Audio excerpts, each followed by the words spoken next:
Well, it's always good to return to the show, back to the bullpen with Mike Stanton after the Astros defeat the Chicago White Sox. Yes, not a formidable opponent, but in the middle of an 18-game stretch that will really tell a lot about this team. We're going to talk about the test that is the gauntlet of these next 15 games. Let's get started right now. I'm looking to the bullpen to bring my lefty in. Keep the lead and make your team look pedestrian. It's in your wheelhouse, we'll swing for the fence. You know it's money around here, man, I ain't talking expense. Strike one, heat a low in the way, you can't hit it. You know you want to start a rally, but you better forget it. Strike two, off speed, same spot, your car looking. Get ready at the plate, this time you're not cooking. Strike three, swinging out of the zone. You ain't even touch it first. Tell me how they gonna drive you home. Walking back, looking like we ain't cooled in. The game's over, might as well put them back to the bullpen, oh yeah. That's right, Mike. We are back, and the Astros were successful in defeating the White Sox today to win the series. Unfortunately, they couldn't get their third sweep in a row, but as they say in the baseball world and in a division race, if the other team won, at least we did, and we'll take it. So, look, you can find me at H-Town Wellhouse on X, Instagram, and TikTok. You can find us on YouTube. You can find us on iHeartRadio. You can even find us on Instagram, Back to the Bullpen. Check us out on X. And Mike, tell them where they can find you, sir. There's only one place, and that's going to be on X, formerly known as Twitter, and that is Mike Stanton 29. Now, first, I'm going to have to tell the people, I'm sorry I missed the last podcast. You had to put up with Clay Hensley. Clay's our boy. It was good for him to kind of fill in for me, but had some personal things going on. But you know what? It's all good now. And Astros win their 23rd series, 23-16. As far as I think 26, actually officially 23-16-1 is their record in series this year. Hey, you know, they got beat on Monday. White Sox just flat out beat them. But I'll tell you what, both Saturday and Sunday took care of business. And today it was all about Fromber and the pitching.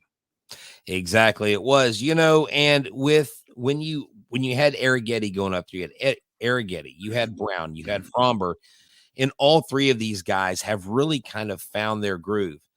But I think if any of the three were to falter, maybe you would put your chips on the rookie just because, look, you have hiccups here, there. He's been working on his location, and he even recognized, he's like, look, I left stuff basically out there for them to, you know. Your ball's down the middle. I mean, it doesn't matter how good your stuff is. And they also ran into one of the toughest left-handers in all of Major League Baseball in Garrett Crochet, even though he threw 4 innings. The dude had a boatload of swing and misses, throwing 55 pitches, and I think having 17 swing and misses in those 55 pitches. So he really set the tone. But, you know, Arrighetti just wasn't that sharp, and it happens to everybody. It doesn't matter whether you're a rookie or you're a first-ballot Hall of Famer like Justin Verlander. We'll get to him a little bit later in the podcast. But, you know, this is, you know, one of those things. It's one of the wonderful things about our sport. It doesn't matter who you play. I say this all the time. It doesn't matter who you play. It's when you play them. And, you know, that just happened to be one of the days that the White Sox, it was their 30th win of the season. Yeah, let me repeat that. Their 30th win of the season. But when you got a dude on the mound that can shove, and then you have a big bopper in the middle that runs into a couple, you know, you're going to win baseball games. Astros did a nice job of not letting that affect them. They came back on Saturday, and the offense really scored some runs. And like I said, today, luckily they were able to run into a couple solo home runs, and Fromber just went out there and did what Fromber's been doing for seemingly the last 2 months. Oh yeah, he has been on a roll. I mean, he has become kind of like a locomotive. He's just been moving through lineups. Him and Hunter both. Hunter's actually got the this was Players Weekend. His nickname on the back of his jersey was Diesel, and that's exactly what he's been doing, like a big diesel truck, man, just plowing right through everything. And Fromber's been right there beside him. He has been. They both have been. Michael says, "Hey, Mike, great job on the post game show for Minute Maid." Hey, I appreciate it, Mike. Props there. Yeah, you know, going into this, you always wonder, like, you know, are these guys going to just keep rolling, stay in the groove? Is the offense going to pick them up? And heck, today, Yainer Diaz was a ball that was maybe, let's say, 4 to 6 inches higher out of the ballpark. He would have had 5 RBI today. Had he hit, he could have hit 2 home runs, and he hit it opposite field. Well, he hit a home run. It was just robbed. Yeah. Right. You know, Dominic Fletcher in right field made a great play, timed it perfectly. Yeah. That ball was out of the ballpark. You know, Yainer didn't hit it great, but the thing was after that, Kai Bush, he just shoved. I mean, he was really good, for the next 5 innings. And, what are you going to do? The Astros have always had a little bit of an issue against guys they do not have track records against. Right. I've said that many, many times. There's enough of a sample size to actually, support that. But, they hit a couple of home runs. And when you've got Fromber, dealing, and you bring in Abreu and then Hader at the back end, 27 straight saves. Wow. It's okay. All you need is a couple runs. The Astros did an outstanding job of putting up that 3-hit shutout with 3 pitchers. Just an outstanding job today. It is an outstanding job. And earlier you saw a little base running snafu by Jose Altuve again, getting caught. And yeah. I know they were trying to be aggressive when you're not scoring runs. You're always trying to get that guy in scoring position. And what was interesting was Altuve gets tagged out the next inning because Diaz was up to bat. Mm-hmm. And my thought out loud in the truck when I was listening was, you just took the bat out of Diaz's hand. He probably could have scored you. That's how it works, man. And he hits home run the next inning. Yep. I mean, that's kind of how it works sometimes. And, this is something that the Astros have always preached. Espada was one of the guys, when he was the bench coach, he was one of the guys that really pushed it. Now that he's the manager, he pushes it just as hard, if not harder. And that's the aggression on the base pass. They want the 90 feet. They want everyone to push the envelope. Well, guess what? Every once in a while when you do that, you're going to get thrown out. And sometimes it's going to be ugly, but hey, you don't want to stop it's like Jose Altuve and his approach at the plate. Yeah, right. You would love for him to be a little bit more selective, but that's not who he is. And to tell you the truth, he wouldn't be the same player if he was more selective. Yeah, that's the thing. I mean, you always I've really gone back and forth in this, on this in my own mind, just thinking about, I get so wrapped up in whenever maybe he swings first pitch and he grounds out. You're like, at least see some pitches. But when it does work, it works. And baseball, anyways, it's not like guys get up there. It's not like the rest of the league's hitting 600 and Jose's only hitting 200 because he's swinging at the first pitch. And like you said, it works. Now, Michael does ask an interesting question. He says, is there any way we can pick up another bat? I understand the deadline passed, but free agency, I don't know that we need another bat. I think that's why they brought up Whitcomb, and now they have Leone, they have DeCenzo, and they have Whitcomb. And then you have Kyle Tucker, who was hitting in the cages this weekend. Mm-hmm. He wasn't running the bases. Now, I didn't see any video of him running the bases, but I don't know, Mike. Well, he was supposedly had done that in Tampa over the road trip. Okay. So, it seems like that he is getting very close. And to answer Michael's question, no, there's not. Yeah. I mean, other than someone that's already in your organization. And to tell you the truth, getting Kyle Tucker back is better than anybody you could have bring anyways. So, exactly. I think that the offense has been doing a really nice job. The pitching staff has been dealing, and this is who you're going to have to go with. But as much as you would like them to win every game, in reality, that's not feasible. This isn't. There's never been anyone go undefeated in Major League Baseball. Right. So sometimes you're going to win, sometimes you're going to lose, and what the Astros have really been looking for and what they've been doing is the consistency of winning. Have they done it a different way? It's seemingly every night. Yes, they have. And that's how good teams are. Sometimes you pitch and you don't score a whole lot. Still got to win. Sometimes, you beat the ball to death and you can't pitch. Still got Right. to win baseball games. And so the Astros have done a really nice job of finding that consistency. It seems like eternity ago when they were struggling, but it really wasn't that long ago. They're doing what they need to do. They don't need to worry about Seattle. They don't need to worry about the Rangers. They need to, said it before, rake their own leaves, mow their own yard, take care of their own business. They'll be where they want to be. Because the hardest thing is getting to the playoffs, and you've taught that to me, and now I repeat it like the word hello all the time. But hey, we had a rookie, Shea Whitcomb, come up. Mm-hmm. This kid literally spent less than 30 games in AA and AAA this year, and he is already in the major leagues. He gets in his first game, he gets a double, nearly a home run. Mm-hmm. I know today he was 0 for 3. Over 3, 0 for 4. There's a lot of guys 0 for today. Yeah, there wasn't a whole lot of offense. Kind today. of a bad game to really compare that to, but the game prior, he got a walk and he got another hit. So not a bad first game, not a bad first career hit for Shea Whitcomb. For some people, they think he's up here for the future if they don't sign someone like an Alex Bregman, and he kind of becomes your quote unquote third baseman of the future. Now, forget all the future talks. I know, Mike, you want to talk in like logical baseball terms, but how key could someone like Shea Whitcomb be with the Houston Astros in the dog days of summer? Well, why is he here? He's here out of necessity, Exactly. Because Bregman, who has been lighting it up, has the elbow issue. So he's not on the IL. Hopefully he's getting better. We really didn't get any reports on him today. Right. And that's why Shea is there. And he had an incredible debut. That double he hit to right center field was a wonderful swing. You got to love the fact that he went opposite field to the right center field gap, hit the ball off the bottom of the wall. Got another base hit that he actually hit harder. The base hit up the middle, he hit that ball harder than the double off the wall.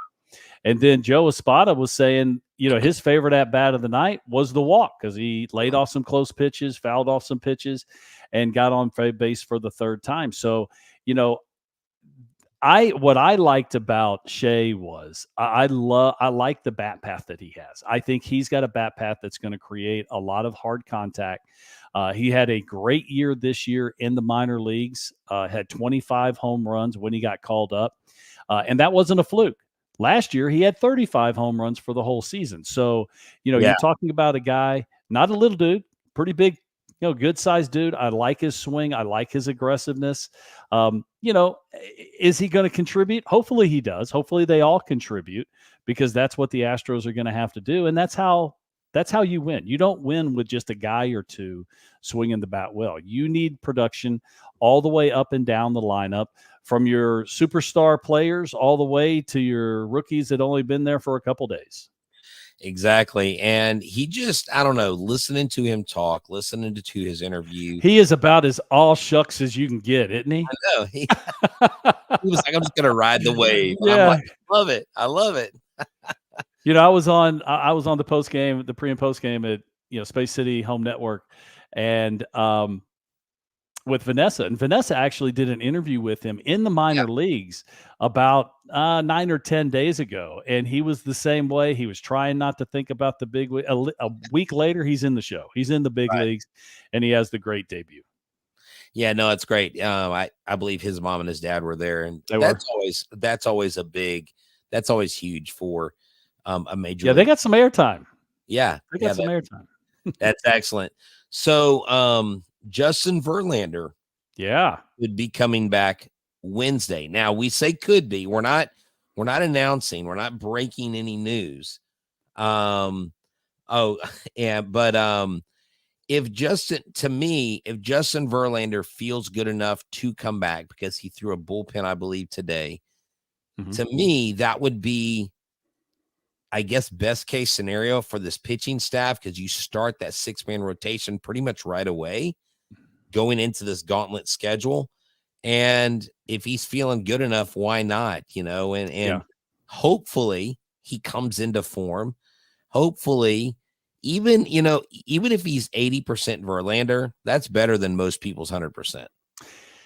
Well, he's made 2 rehab starts. Both of those went pretty well. I mean, he didn't throw shutouts, but that doesn't matter. You don't really need to throw shutouts against the minor league teams. It's all about how you feel when you're pitching, even more importantly, how you feel when you're done and the next day. And everything has come up roses so far. Yes, he threw on the side today.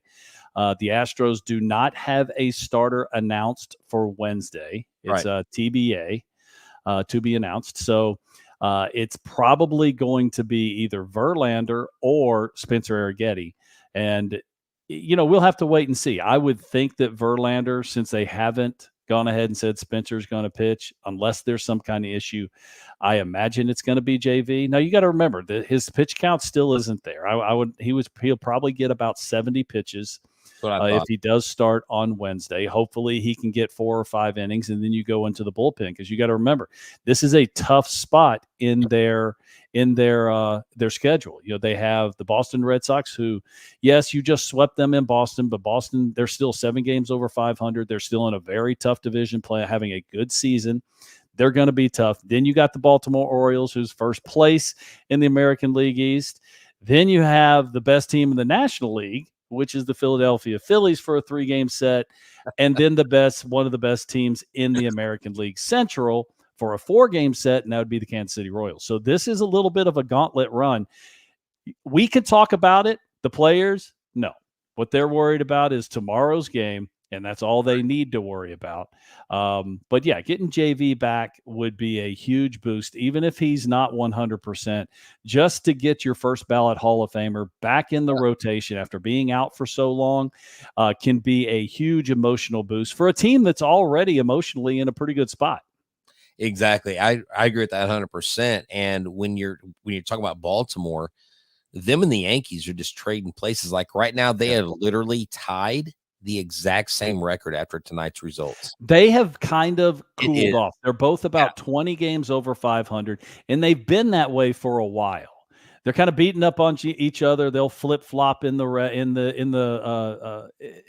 race, but neither team is quite as hot as they were early in the season. They're still both very good teams, and they're doing it in different ways. The Yankees are the veteran team, and Baltimore is the young, talented team. But they're both having great seasons, playing exceptional baseball.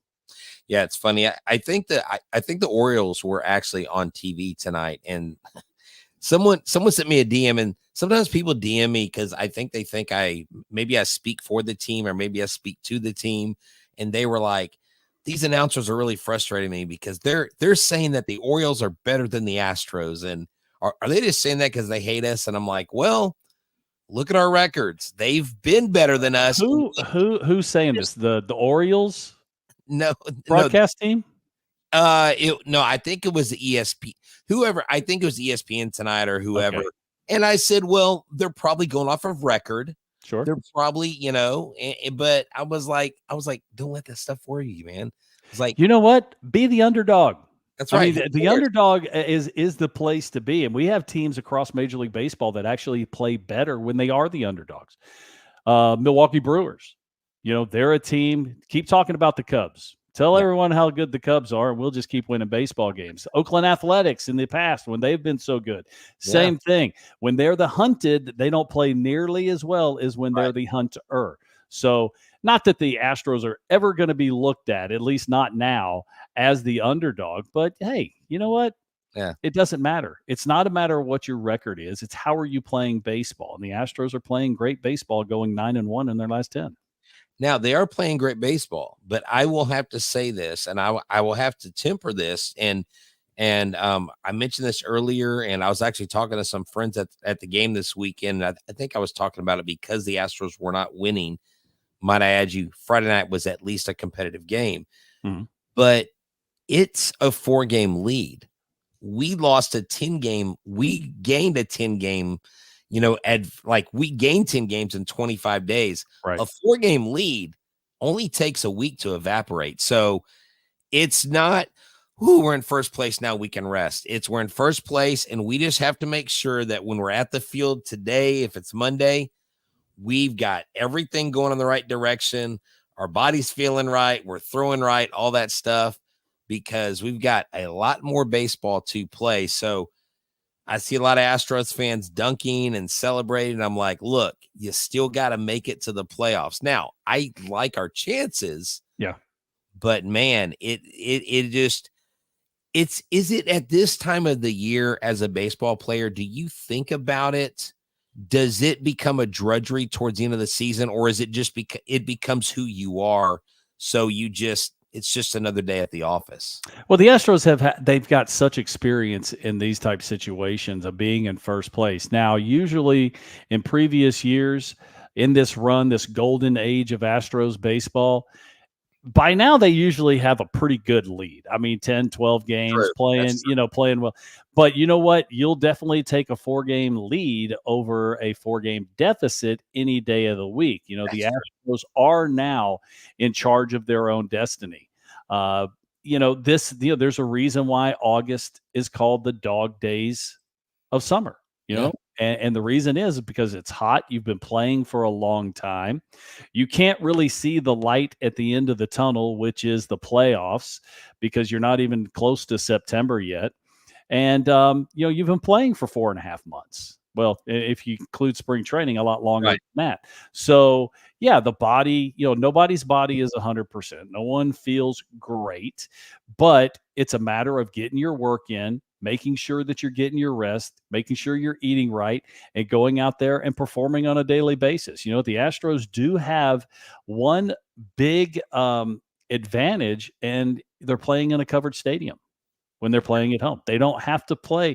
It's not Atlanta in July. Hey, I've played in Atlanta in July and August, and it is miserable because it's so hot. And you want to talk about just suck the energy out of you. So, I think that you just keep doing what you do. You don't really look at what the upcoming schedule is, especially if you're an everyday player.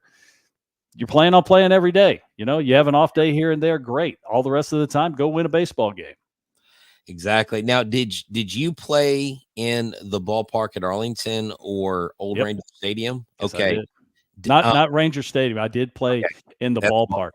And that, I think, was on the surface of the sun. I think it was the hottest place on the planet. They purposely put the visitors' dugout where it was in the sun the whole time. Are you talking about the visitors' dugout or the visitors' bullpen? Oh, well, the visitors' bullpen is in the sun. Maybe it's the visitors' bullpen. It's the visitors' bullpen. It was in left center field. Yes, I remember. You had the office building, the office complex behind you with mirrored glass. So you couldn't turn away from the sun because you'd get it coming off the glass also.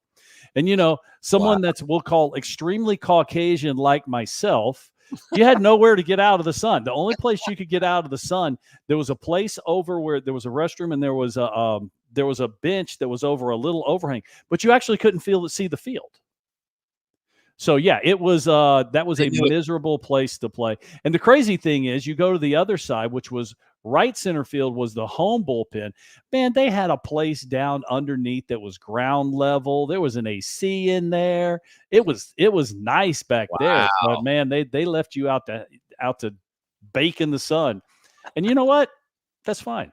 That's part of having home field advantage. That's true. I remember that from one of the tours that I took, and I can't remember if it was the dugout. I like that ballpark though. I still think the exterior is one of the prettiest ballparks I've ever seen. The red brick, how majestic it looks. It kind of sits up on a little bit of a hill, so you kind of look up at it, and it's still there. It's still right. Yeah, it's still there. They still use it. They actually made really good use of it during the All-Star game. Mm-hmm. The All-Star experience was inside the stadium, and then the days they had the celebrity softball game and stuff, they just did it there. I think the XFL team plays there for Arlington. Okay. The Renegades or whatever they're called. But I remember because that stadium was built when I was in college, and it was the first time I had gone to an open air. Well, I had been to the old ballpark, the old Ranger Stadium. Is it Ranger Stadium? Yeah, yeah. but that was just I went there in high school one time, and Yeah. that was again. I mean, it was That was a just rinky-dinky park compared to everything else we got today. But the ballpark in Arlington, literally, it had that nostalgic feel. And I remember the first time I went there, and I think Juan Gonzalez hit a home run, and they played the Natural theme. I was like, this is a baseball game. And I was actually kind of bummed when they said they were moving out of that stadium and building another one. And so the problem was it didn't have a roof. I mean, Yeah. that was the biggest issue, and 100%. I'm kind of surprised across the league that Major League Baseball, and they may, I mean, because listen, it's mostly done with taxpayer money. It's Right. done locally. Major League Baseball really doesn't have a whole lot to do with other than just approving the stadium. And I'm sure that they talk about trying, everybody at least trying to get it covered if it's not AC, because you got to remember, out in Seattle, that is a covered stadium, but it is an open air stadium still. Yes. Places like Minnesota. I mean, goodness Minnesota, gracious. Target Field. Both stadiums in New York. Yes. Fenway will always be there, so you can't put a roof on Fenway. But hey, you could put each their own. Fenway. You could put a tarp over. Joking. Well, hey, real quick, I do want to mention before we get too long on the tooth here that we do got to mention that we're coming to you live from Ram Shirt Studios. Ram Shirts is where you get your Back to the Bullpen t-shirt. We know that you people have been ordering because I checked in with Mark. He said they've been getting ordered. So make sure you order one today, and make sure if you got to get a haircut, come to the Friendswood area, 1616 South Friendswood Drive. Evercruise and his crew will get you cut up right. They will get you high and tight for that date night. So go check it out. 10% off when you tell them that Back to the Bullpen sent you. So just make sure you don't forget about our sponsors. Thank you guys for sponsoring the show. So we've got the Space Cowboys North that came out today. I almost had a few guys had off day. Yep. Yes. You guys have the off day. And getting Bregman back healthy, I think, is important. I'm wondering, because they said it was something. Did it have to do with the slide that he did when he slid into the wall at Boston? Are you talking about Bregman? Bregman. He's claiming that he slept on it wrong. Now, okay. I have done this, which means, you sleep and you have your elbow overly flexed and you lay on it. You lay on it for a long period of time. True. I still do this occasionally, and it feels like I need a big can of WD-40 to kind of loosen up the joints. But he said there was some inflammation. As of right now, they have not put him on the IL, so he's still day to day, which aren't we all? Hopefully he gets back in the lineup pretty quickly. Yeah, I'm glad we don't have an IL or a day-to-day list for real life, because I would be forever on the IL. You know what? You see me walk around, you would say, okay, just go ahead, put him down, put him out of his misery, put him out of our misery. Put him out of our misery. Oh man, the pleasure's all mine, right? No, but the pleasure is all yours. Man, I walked right into that. We can do this all night. Oh man, I tee you up every freaking time. Oh man, how do I do it? But that's the reliever in me. I mean, we're always trying to figure something out to rag on each other. Well, I mean, you got to, especially because y'all didn't have the pitch clock. Y'all didn't have a 2 hour and 5-minute game today. How about that? That's crazy. So this whole pitch clock thing, maybe it is actually shortening the game. Well, I mean, there were only 8 hits for both teams. True. There were only 8 hits. Both pitchers were throwing strikes. I mean, that's how it's supposed to be. I mean, does the pitch clock help? The pitch clock helps a little bit with the tempo of the game. Does it make the game shorter? Not necessarily, because I think Saturday night's game was almost 3 hours. Now, I haven't gotten your opinion on this, and you don't have to do a deep dive into this, but on the surface, and maybe we talked about it a little bit, but Manfred's talking about possibly making a 6-inning minimum. Some stipulations. Mm-hmm.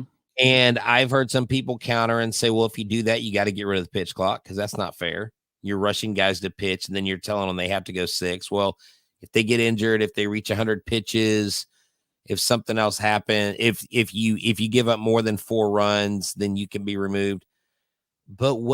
and they're doing this in the name of saving arms and building guys back up, and because people want to come to the ballpark and see their favorite starting pitcher. So I don't know, like, what are your thoughts, Mike? I can kind of imagine what you're thinking on the inside, but tell us the thoughts that you can share out loud. Yeah, I'll try to make this PG-13. It's ridiculous. It really is. It makes no sense. I mean, you are messing with the strategy of the game again. They did the same thing when they limited the number of throws a pitcher can make to first base when there's a runner on first. I think it's ridiculous. I think you have overstepped your bounds. It's one thing that you're trying to reduce the time of game, maybe reduce, pick up the tempo of the game. Okay, that's fine, but you can't mess with the strategy of the game, and that's exactly what that's going to do. I mean, how can you go out there and tell a coach, what would they have done? What would the White Sox have done on Friday night? Because, they had Garrett Crochet, who they're trying to save his arm because he's thrown, double the amount of innings he's ever thrown in his career. Exactly. He's never been a starter. He only goes 4 innings and throws 55 pitches. You're going to tell me, okay, no, he can't come out because he's pitching so well? I mean, that's not up to them. That's not their place. That's not their lot in life. It's not to control everything. You have to let the organizations do their job, and that's to win baseball games, and that's to control situations if they want to. Yeah, exactly. And one of the things that I was thinking about was our young pitchers and how even someone like Ronell, even though he's 30, is going to touch possibly 171 innings. Oh yeah, I mean, he's already well blown by all of his innings. So are you going to have stipulations? Spencer Arrighetti's doing the same thing. I mean, of course they're not going to say, "Oh, you've logged 150 plus innings 2 years in a row. Okay, you got the 16 minimum." That to me, it's like, come on, guys. Like, sometimes I feel like there's like this video game mentality. Like, it sounds good on paper, but you got to think about the human element. Well, some of these don't. That doesn't even sound good on paper because it's limiting what you can do. I mean, Fromber today he only threw 82 pitches in his 7 innings. Now he went further than 6. But what if that was only 5 innings and you were ready to, my bullpen's rested, I'm ready to take him out. Oh, you can't do that because he hasn't thrown 100 pitches.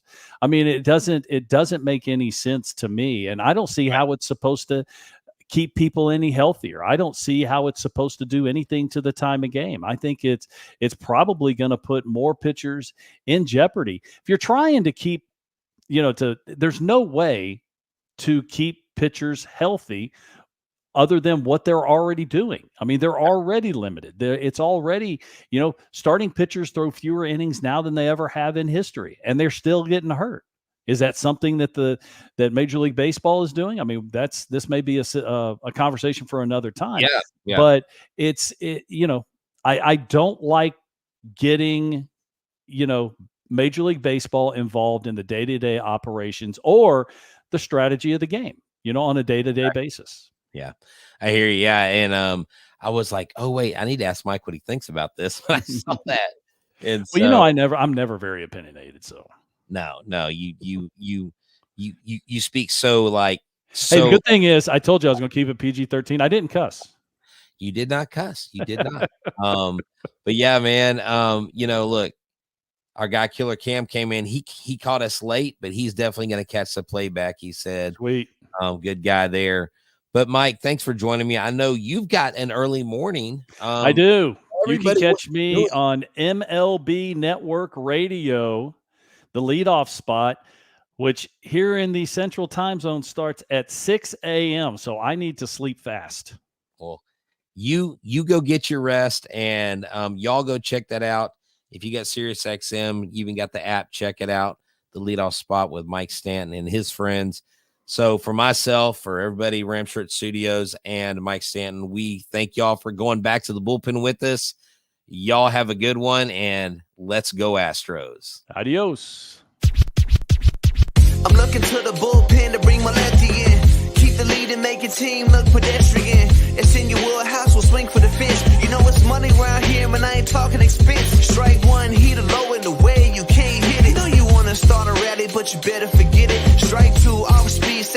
your car looking. Get ready at the plate, this time you're not cooking. Strike three, swinging out of the zone. You ain't even touch it first. Tell me how they gonna drive you home. Walk it back, looking like we ain't cool.